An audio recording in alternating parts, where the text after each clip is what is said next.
మీరు ఇప్పటి నుంచే ట్రైనింగ్కి వెళ్ళక ముందు నుంచే సివిల్ సర్వెంట్ యాటిట్యూడ్ వచ్చేసింది మీలో యాక్చువల్లీ. అయ్యో అలా కాదండి, ఇప్పుడు మరి ఏది తెలియనప్పుడు ఏది చెప్తాం, ఏదంటే అది ఏది కుదిరితే అది పిలిచి. సరే, ఇప్పుడు ఫస్ట్ అటెంప్ట్లో సాధించారు, ఐఏఎస్ సాధించారు. అమ్మ నాన్న ఏమంటున్నారు ఇప్పుడు? ఈ ఇయర్ చేసుకోమంటున్నారా, లేకపోతే ట్రైనింగ్ నుంచి వచ్చాక చేసుకోమంటున్నారా? వాళ్ళు ఏం మాట్లాడలేదు ఇంకా. ఒకటే ఏం చెప్పానంటే నా కోసం, నా గురించి చెల్లిని ఆపద్దని చెప్పాను అంతే. బికాస్ మా ఇద్దరికి 1 year గ్యాపే ఉంది, అది ఒకటి చెప్పాను వాళ్ళకి. ఎందుకంటే మీరు రావడానికి 1.5 year పడుతుంది.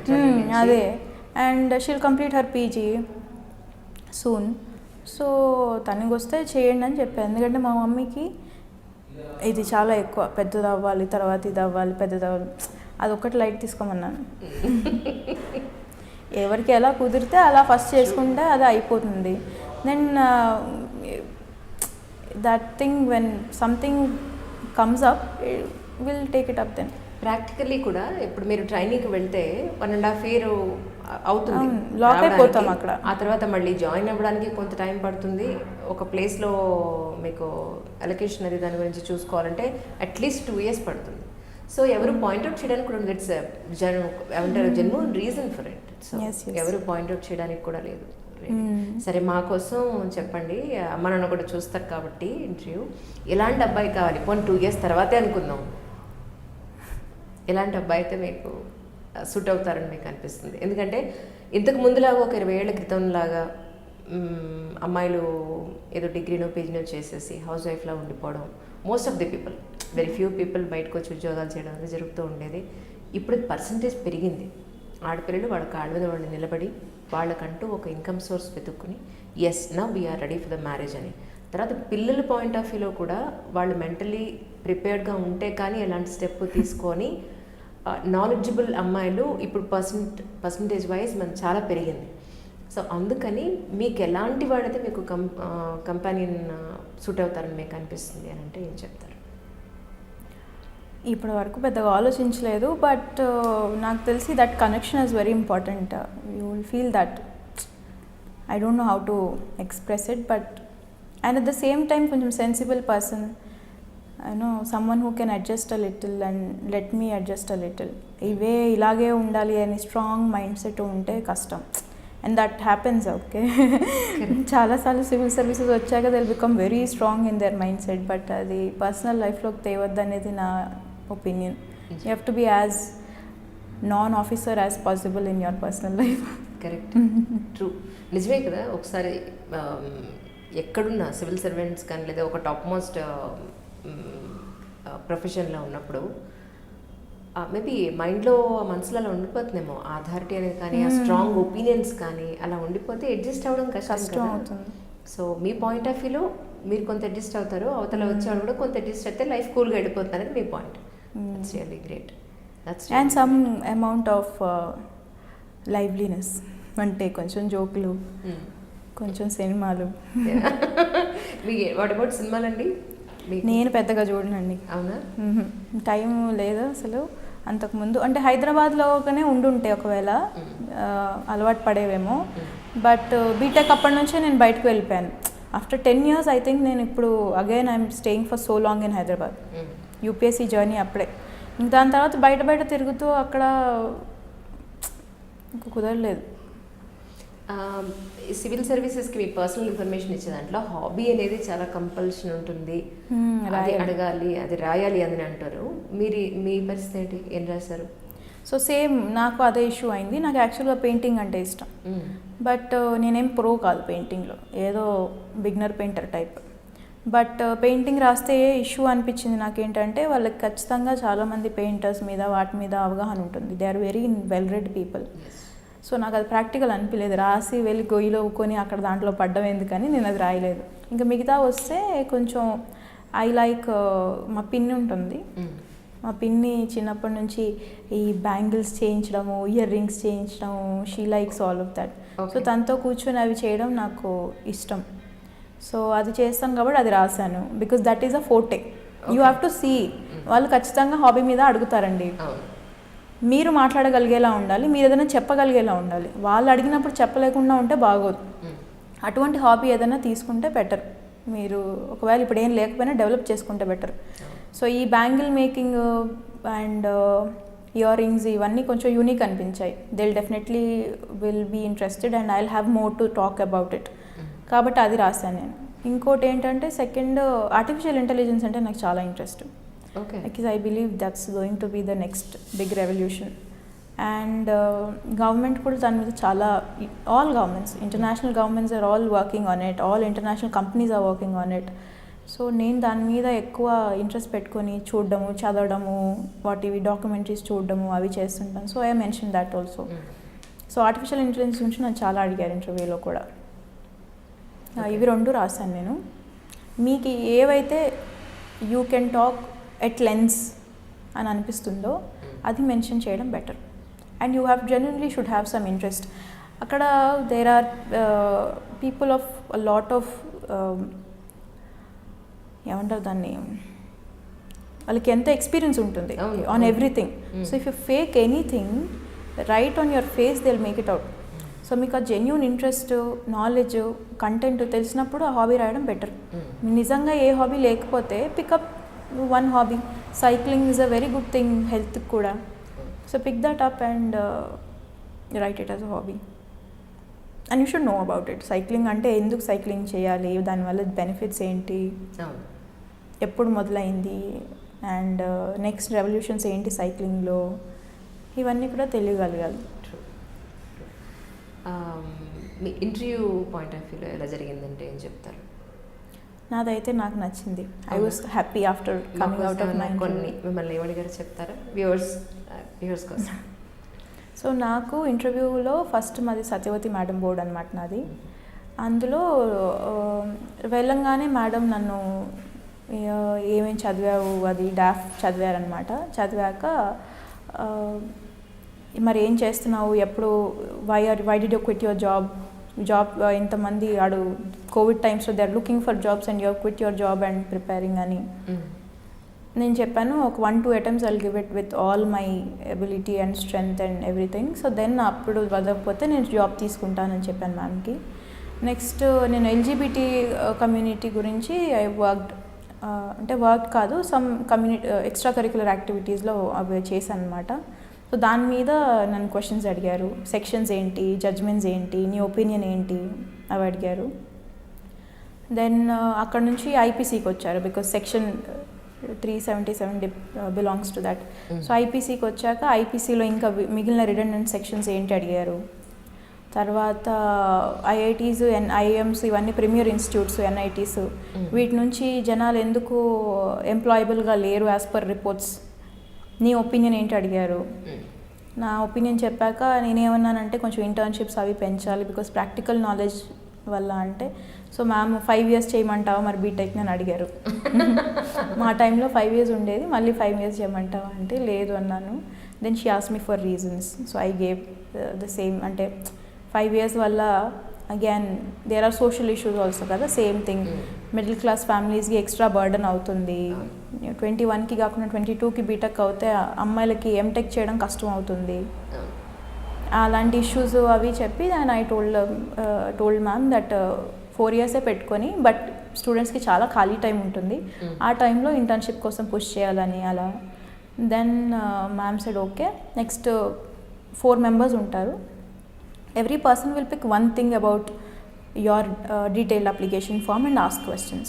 సో నెక్స్ట్ సార్ వచ్చేసి నన్ను సోషియాలజీ గురించి అడిగారు అనమాట. రిలీజన్ అది ఇంపార్టెంటా కాదా, why do you think religion is important for the society అని అడిగారు. దాని తర్వాత సార్ తెలంగాణ అండ్ ఆంధ్రప్రదేశ్ ఇలాగ వేరే సౌత్ స్టేట్స్లో వాటర్ ఇష్యూ ఎందుకు again and again it's coming up between the states, how do you think it should go solved, way ahead ఏంటి అడిగారు. దాని తర్వాత ఆయన ఈ 2 questions మీద ఎక్కువ కాన్సన్ట్రేట్ చేశారు. దాని తర్వాత మ్యామ్ అడిగారు. మ్యామ్ ఏంటి సోషల్ మీడియా మీద అడిగారు అనమాట. సోషల్ మీడియాకి గవర్నమెంట్కి అప్పుడు కోర్టులో కేసు అయింది కదండి ఆ విషయం మీద. సో సోషల్ మీడియాని కంట్రోల్ చేయాలా చేయొద్దా అంటే వాట్ ఈజ్ యువర్ ఒపీనియన్ అన్నట్టు. మీడియా ట్రయల్స్ అవుతుంటాయి, వాటి మీద అడిగారు. సో దాని తర్వాత she was mostly concentrating on this part. తర్వాత ఇంకో సార్ ఉన్నారు, ఆయనేమో కరప్షన్ కాదు రెడ్ టేపిజం బ్యూరోక్రసీలో స్లోగా వెళ్తాయి అంటారు కదా చాలా ప్రాసెసెస్, అవి కట్ చేయాలంటే ఏం చేస్తావు if you are when you become a bureaucrat. Then sustainable development goals ఉన్నాయి, వాటి గురించి చెప్పమన్నారు. తెలంగాణలో సెల్ఫ్ హెల్ప్ గ్రూప్స్ ఎలా వర్క్ చేస్తున్నాయి, నీకేం అవగాహన ఉంది వాటి మీద, హౌ ఆర్ దే డూయింగ్ అని అడిగారు. నెక్స్ట్ లాస్ట్ సార్ ఉన్నారు, ఆయనేమో నా టెక్నికల్ ఎడ్యుకేషన్ మీద క్వశ్చన్స్ అడిగారు. నాది ఎలక్ట్రికల్ ఇంజనీరింగ్ కాబట్టి ఆయన ఫస్ట్లీ ఎలక్ట్రికల్ ఇంజనీరింగ్లో అంటే ఫస్ట్ ఇండియాస్ ఎనర్జీ సెక్యూరిటీ గురించి అడిగారు. హౌ ఆర్ వి డూయింగ్, మనకి ఎనర్జీ సర్ప్లసా డెఫిసిటా, వేరే కంట్రీస్ నుంచి ఎటువంటి ఎనర్జీ ఆడిట్స్ నెట్ కాంట్రాక్ట్స్ ఉన్నాయి మనకి, అండ్ ఏ కంట్రీస్ నుంచి ఎటువంటి, అంటే భూటాన్లో హైడ్రో మీద మనం ఇన్వెస్ట్ చేసాం, మయన్మార్లో ఆయిల్ మీద ఇన్వెస్ట్ చేస్తున్నాం. సో అలా అవి క్వశ్చన్స్ అడిగారు. తర్వాత నేపాల్లో జియోథర్మల్ అని చెప్పాను. I knew it will go for a question, కావాలని అడిగి చెప్పాను. ఆయన అప్పుడు థర్మల్కి డిఫరెన్స్ అడిగారు. థర్మల్ ఎనర్జీ ఎలా వర్క్ చేస్తుంది, జియోథర్మల్ ఎనర్జీ ఎలా వర్క్ చేస్తుంది, why do call it geo అంటే అది న్యాచురల్గా వచ్చే వేడి కాబట్టి అర్త్కి ఆ జియోథర్మల్ ఎనర్జీకి ఏంటి కనెక్షన్ అవి అడిగారు. తర్వాత ఆర్టిఫిషియల్ ఇంటెలిజెన్స్ మీద అడిగారు, which I wrote as a hobby. So sir asked about what is the biggest threat from AI, what do you think అన్నట్టు. ఇంకా తర్వాత అయిపోయింది. Chairperson ma'am your interviews over అన్నారు. బట్ ప్రిపేర్ అయ్యి వెళ్తాం కదా, మనకి మన డాఫ్ మీద కంప్లీట్ అథారిటీ కంట్రోల్ ఉండాలి. You should know each and everything about your own self. ఒక స్మితా మ్యామ్ అనుకుంటాను, ఆవిడది ఒకసారి స్పీచ్ విన్నాను అనమాట. So she was asked to speak about leadership or something at women's day. So ఆవిడే ఫస్ట్ ఏమన్నారంటే, whether you become a good leader or not depends on how you lead yourself. Once you lead yourself, ante you have to tell yourself I'm going to do this work and you have to make sure that you do it. మీరు మిమ్మల్ని lead చేసుకుంటేనే మీరు మిగతా వాళ్ళని lead చేసుకోగలరు అన్నట్టు. So same thing applies here also. మీరు మిమ్మల్ని అర్థం చేసుకుంటేనే సొసైటీని ఏదన్నా అర్థం చేసుకుంటారు. మీకు మీ గురించి తెలిసి ఉండాలి. Then only you will be able to solve other things. So that was very sure. I was very sure I should not go wrong in this. So అన్నీ ప్రిపేర్ అయ్యి వెళ్ళాను కాబట్టి కష్టం అనిపించలేదు. మీ ఊళ్ళో మిమ్మల్ని సన్మానం చేశారట, అవునా? ఎప్పుడు జరిగింది? Around 1 month back. అవునా? ఎలా అనిపించిందండి? ఎందుకంటే అప్పటి వరకు అక్కడ పుట్టి పెరిగి ఆ ఊరి నుంచి ఇక్కడికి వచ్చి ఒక అచీవ్ చేసిన తర్వాత వాళ్ళు మళ్ళీ పిలవడం అంటే నేను అసలు ఎక్స్పెక్ట్ చేయలేదు అంత పెద్దగా ఉంటుందని. దే మేడ్ అంటే దే వర్ వెరీ హ్యాపీ.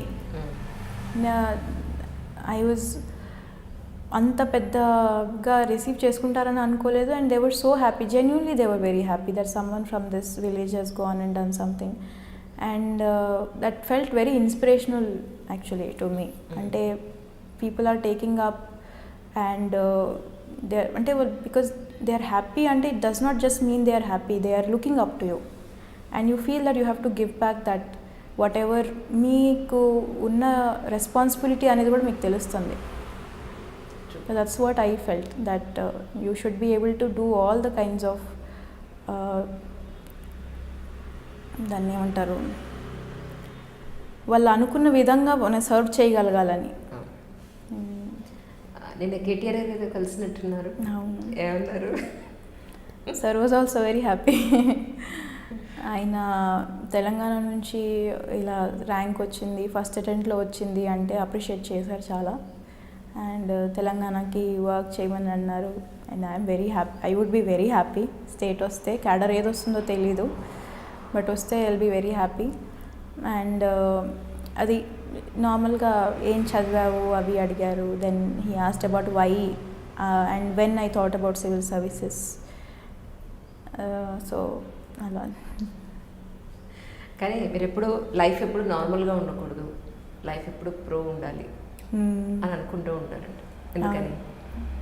ఎందుకంటే నాన్నగారు ఆల్రెడీ ఒక స్టేబుల్ లైఫ్ ఇచ్చారు మీకు యాక్చువల్లీ, అయినా కూడా దానికి మించి ఇంకా ప్రో ఉండాలనేది ఏంటి మీ ఉద్దేశం? అది నాకు ఈ ఒక పాయింట్ నుంచి అనిపించిందని నేను చెప్పలేను. ఓకే, అది చిన్నప్పటి నుండి ఉండింది. I cannot go back and say that this is where I thought like that. I always felt like that.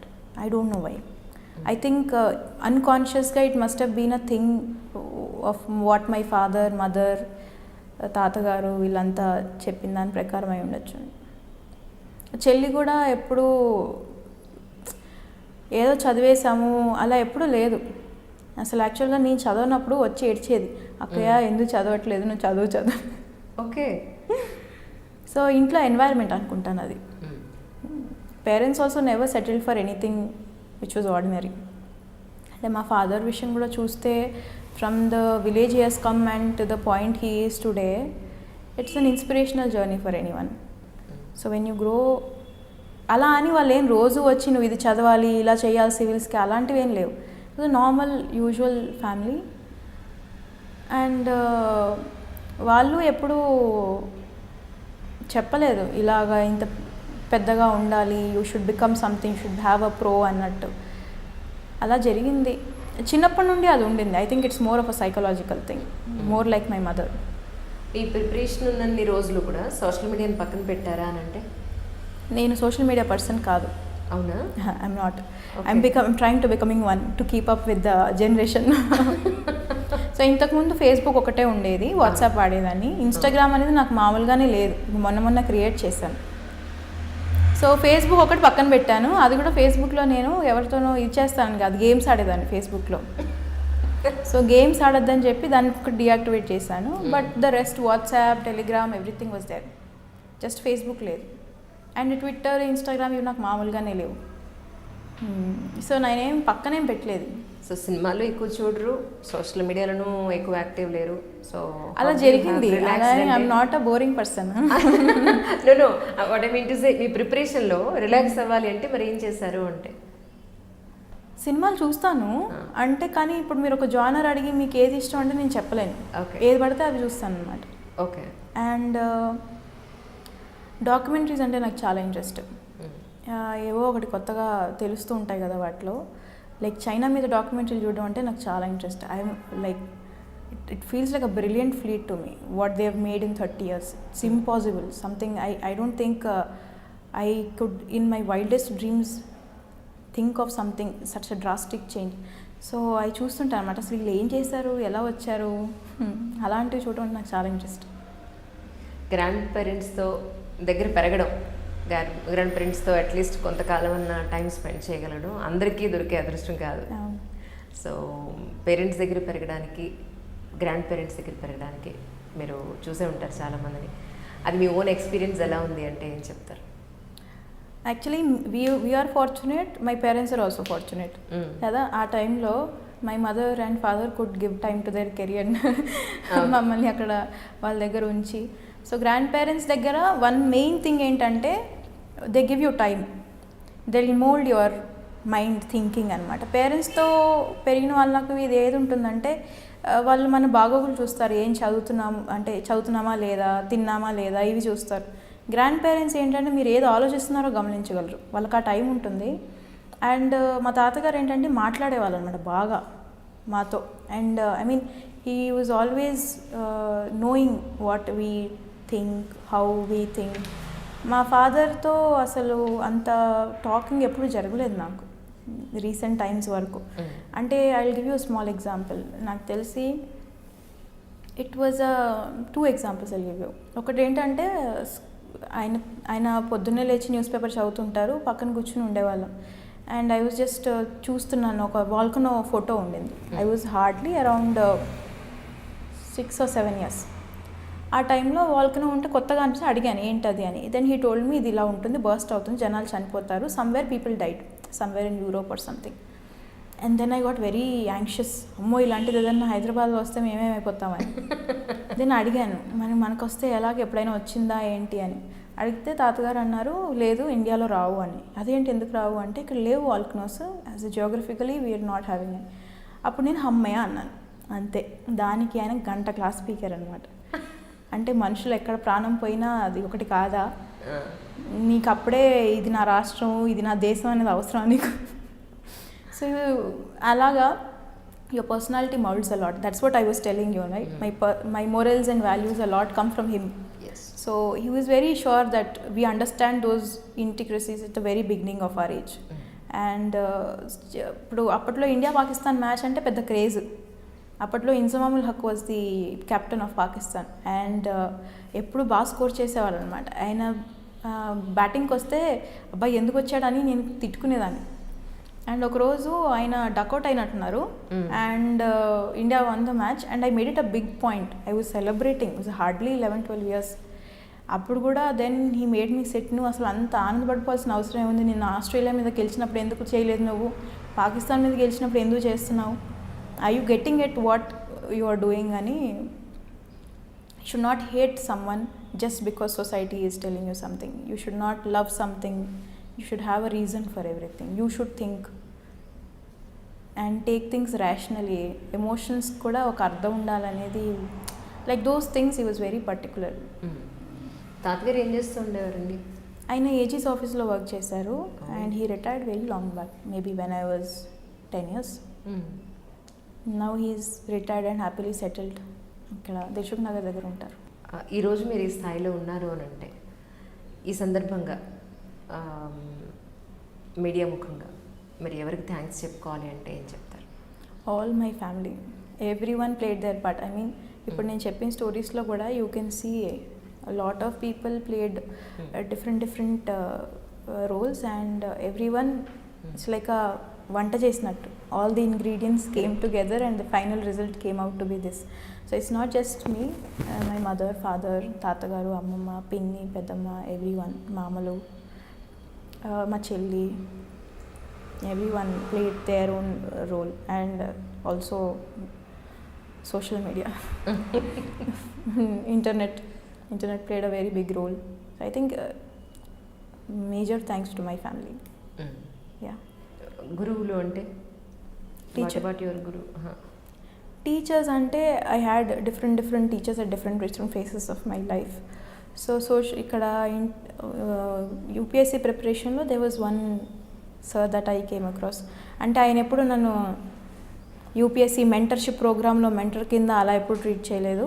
And at the same time నేను కూడా ఎప్పుడు ఆయన ఒక మెంటర్ అని ఈ నోట్స్లు చదివించుకొని చూపించుకోవాలి, ఆన్సర్స్ రాసి చూపించుకోవాలని కాదు. హిమాంశు ఆయన పేరు. సో వాళ్ళ మిస్సెస్ కూడా madam is an IRS officer. తన వీడియోస్ నేను యూట్యూబ్లో ఇలాగే చూసేదాన్ని అనమాట. And I didn't know they both were married. Okay. ఆవిడ గురించి నేను ఇంతోనే ఇలా చెప్పేదాన్ని. ఆయన కూడా మంచిగా వినేవాడు, ఎప్పుడు చెప్పలేదు that he. So he was all through my preparation time. So thanks to him. And school nunchi alaga I had my own teachers to help me at every point. Like ippude sir ela unnaro intaku mundu kuda ante last moment varaku kuda interview అప్పుడు కూడా I used to call back my teachers and professors. ఎన్ఐటీలో ఐఐఎంలో ఏమైనా doubts ఉంటే, electrical engineering సంబంధించి doubts ఉన్నా, లేకపోతే marketing కొన్ని సంబంధించిన డౌట్స్ ఉన్నా, used to call back my professors. So everyone help me. We just have to reach out అండి. Many times we just have to just reach out, tell them that we need you. A lot of people will be ready to help us అని అదొక్కటే చెయ్యం.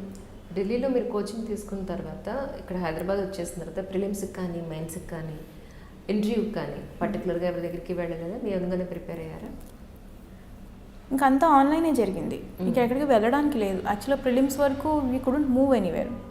So ఆన్లైన్లోనే answers, questions రాయడము, వీటిలోనన్నా సొంతంగా ఒక coaching institute test series కానీ, మాక్ online all India test అవుతాయి, వాటి గురించి కానీ అలా రాసేదాన్ని.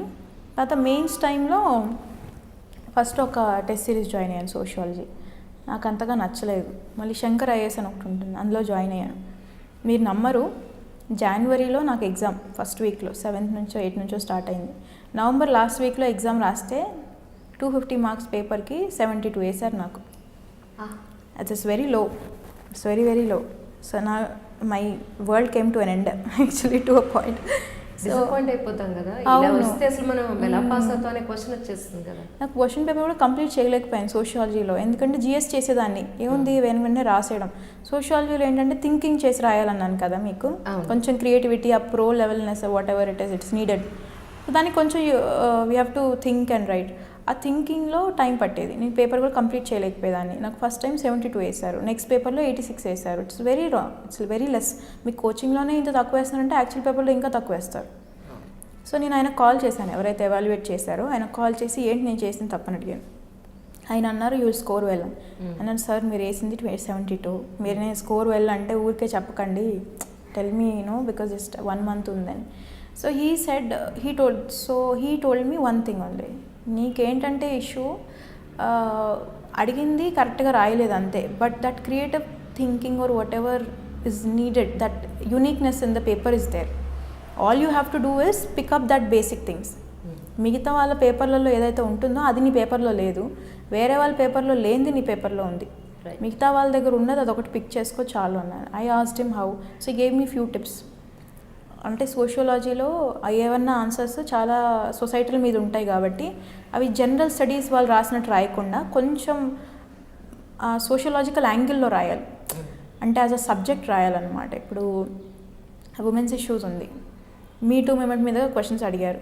ఓకే, దానికి యూజువల్ వర్డ్స్ యూజ్ చేసి ప్యాట్రియార్కీ అని లేకపోతే ఉమెన్ ఆర్ నాట్ రెస్పెక్టెడ్ అని ఇలా రాస్తే అది చాలా జనరల్ ఆన్సర్ అయిపోతుంది. అలా కాకుండా టెక్నికల్ వర్డ్స్ యూజ్ చేయాలి. Social constructs, social institute as a marriage అని, లేకపోతే ప్యాట్రియార్కీలో కూడా why only certain communities have deep patriarchy. మీరు హర్యానాలో చూస్తే it's more, we are much more liberal southern place. అలా కొంచెం టెక్నికల్గా రాయడం నేర్చుకోవాలి. సో ఆ 1 month what call I took was I did not write more papers anymore. ఏంటంటే మీకు 72 వచ్చినప్పుడు టెన్షన్ అయిపోయి బాగా ప్రాక్టీస్ చేసి ఇది అవ్వాలంటే I had only 1 month. At that point I took a call that okay జిఎస్లో అయితే ఆన్సర్ రైటింగ్ ప్రిపరేషన్ నేను చేశాను. Now I have to pick up that new things in sociology. So I stopped giving more and more sociology tests and I started working on making it sound more sociological. అంటే ఆ terms use చేయడం కానీ, more థింకర్స్ని add చేయడం కానీ, నా own పర్స్పెక్టివ్ని buildup చేసి కాంక్రీట్గా రాయడం. నా ఓన్ పర్స్పెక్టివ్ రాసినప్పుడు కూడా వర్డ్స్ యూజ్ చేస్తేనే దాంట్లో ఆ కిక్ అనేది వస్తుంది, ఆ sociological way of it writing. So ఆ 1 month I took that chance, let me do this work and I will manage my answer writing. So it clicked and finally నాకు 275 వచ్చాయి మొత్తం పేపర్లో. So 1.5 monthలో that change had to be done. You have to work. ఎక్కడైనా సరే you will always find issues like this. ఐటీసీలో కూడా internship అయినప్పుడు 2 months I worked, 2.5 months ఉంటుంది. 2 months work చేశాక నా మేనేజర్ అన్నారు నువ్వేం చేయలేదు అన్నారు. 2 months అయ్యా and he went for a Spain vacation. అది చెప్పేసి ఆయన వెళ్ళిపోయారు vacation. I had only ½ month. Okay, and నేను చేసిందంతా మళ్ళీ రీవర్క్ చేయాలి నేను. The same thing happened now also. So these kind of things keep happening. We should not lose the hope. Just వెనక్కి తిరిగి ఎక్కడ తప్పైందో చూసుకొని ఫటాఫటా దాన్ని రెక్టిఫై చేసుకొని ముందుకు వెళ్ళిపోవడమే. And that work then also. I got a PPO, they work now also. So should not get disappointed. ఆ తప్పు అనేది maybe it will be very small. You must have done 90% correct only. 10% ఎక్కడో తప్పు అవుతుంది. ఆ 10% రెక్టిఫై చేసుకుంటే again it's 100% yes.